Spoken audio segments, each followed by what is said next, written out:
This is the Defender Radio News Brief. Hi folks, I'm Michael Howie and this is Defender Radio, the podcast for wildlife advocates and animal lovers, brought to you by the Fur Bears. As you may have already noticed, I'm trying something a little different this week. I spent the weekend at PodCamp Toronto, a great place full of great podcasters who share knowledge and ideas, and I got inspired. I know many of you love hearing the full in-depth interviews I post, but sometimes you just want a brief, a more traditional radio interview edited down to its core parts. For the coming weeks, I'll be producing and releasing short briefs like this from my interviews, no more than 5 to 7 minutes in length. Don't worry though, the full interview episodes you're used to hearing on Monday will still be released, just pushed back to Wednesday. If you receive the Defender Radio email blast, your emails will be coming Wednesdays as well. You can sign up at thefurbears.com/updates. This additional effort is made possible by our patrons at patreon.com/defenderradio. More on that in the full-length episode coming this Wednesday. Raccoons are on the move.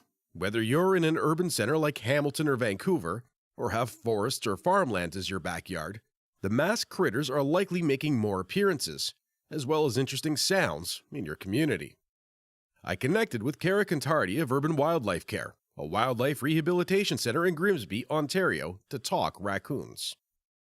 Why we're seeing raccoons right now is a routine matter of biology, Cara said. This is breeding time.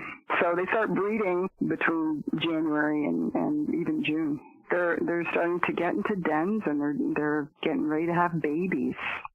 That kind of movement means that babies can be expected relatively soon. The gestation is about 63 days. A female raccoon, she'll go into estrus at about 10 months of age.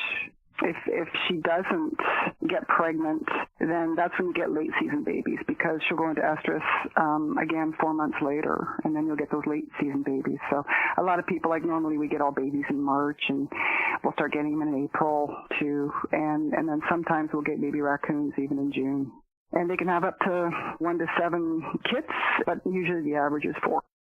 A story about a rabid raccoon chasing a man and biting him in Toronto made a few online headlines recently. And thanks to social media, it spread quickly. But it turns out the story wasn't accurate, a frustration for those who care for raccoons, especially as it ignores some successes in the city. What's the whole story to this? So to put the big R word out there, especially when it has to do with Toronto, and as far as I'm concerned, I really don't think there's been a documented case of rabies in Toronto yet. So if you're putting the R word out there when it comes to Toronto, yeah, you know what? That's crap. If it's not the truth, you're fear-mongering. And let's talk about Toronto. I mean, there's one raccoon for every 200 people. I mean, Toronto's known as the city of raccoons. These people are learning how to coexist peacefully with the raccoons and how to deal with their situations. They've even gone as far as to develop organic bins that are, raccoon-proof. They actually put the money into that because they realize that they have to live amongst these creatures and coexist amongst them, because they have just as much right to be there as we do. It's horrible because, like I said, as far as I know, there hasn't been any documented cases of rabies in Toronto yet. When to help orphaned or injured animals like raccoons is a subject that wildlife rehabilitators speak of regularly. And compassionate individuals who want to help the animals themselves is something that Cara and others are pretty quick to respond to, as you can tell from this section of our interview. Speaking of babies, something that comes up every year that I see is people who see an injured animal and bring it into their home to nurse it back to health and release it. Don't touch them. You didn't let me ask the question yet. Call us first. Please, dear God, do not take it upon yourself. And I don't care if you were raised on a farm and you've raised millions of raccoons before. With what we're dealing with and the diseases, I cringe when I hear people that tell me about raccoons that have been raised in their homes and they're using their cat's litter boxes. And please don't feed it. Please don't find the urge to feed it. It's typical for a human being to want to feed something when they find it. You don't know what the situation is with that individual that you have in your hands. You don't know if their nose is plugged from dirt. You don't know in which case they would aspirate. You don't know what to look for if it's cold. None of its organs are going to be working properly. So it's going to aspirate. You're going to kill it anyway. So call a professional always.